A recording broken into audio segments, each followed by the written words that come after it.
Hi, my name is Rob Collier. I'm the founder of California Drivers Advocates, and today I want to speak with you about what is the re-examination process at the California Department of Motor Vehicles.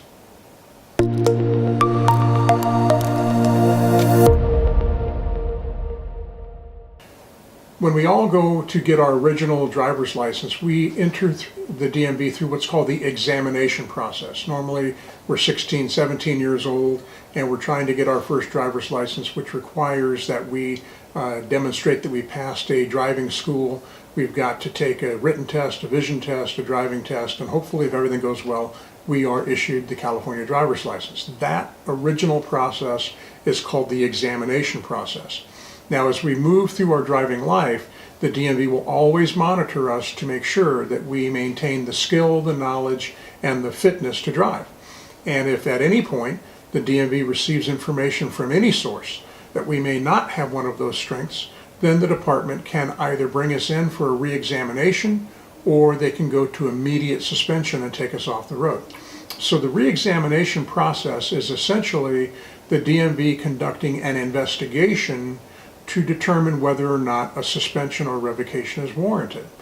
Normally the re-examination process begins because a person, the Department of Motor Vehicles has received information from a physician, from a police officer, from a neighbor, from any source that we may not have one of those necessary skills, the skill, the knowledge, or the physical fitness to drive.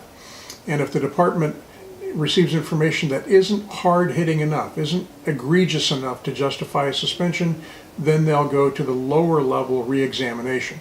The re-examination process is much like the original examination process. Depending upon the source of the report to the DMV, you may have to take a vision test, a written test, and a driving test, all of which are part of the original re-examination, of the examination process and also part of the re-exam process. The difference with a re-exam is that you also will very often have to be interviewed and perhaps introduce medical evidence from your physician to establish your fitness to drive. So you can see that this can be complicated, and if you don't know what you're doing, you can end up going in and really doing more harm to your driving privilege than good. We're here to help. DMV is the only thing that we do, so if you've received an order or notice of re-examination, give us a call, research us on the web. You'll be glad that you did.